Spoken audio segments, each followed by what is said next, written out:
भाभी जी, भाभी जी मैं कॉलेज जाने तैयार, मुझे खर्चे के पैसे दे दो। ले लीजिए पैसा। भैया आप भी दीजिए मेरे खर्चे के पैसे।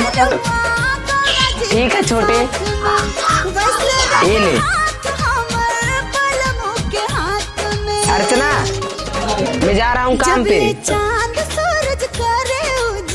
और हाँ, छोटू डेली इतना पैसा ले जाता है, इतने पैसा का करता क्या है वो? अब वो बड़े हो चुके हैं ना, तो होंगे उनके यार दोस्त, उसी में खर्च हो जाता होगा।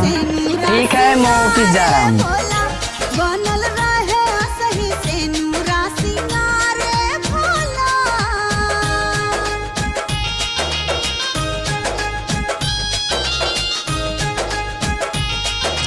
जी आप काफी परेशान लग रहा है, कुछ हुआ है क्या?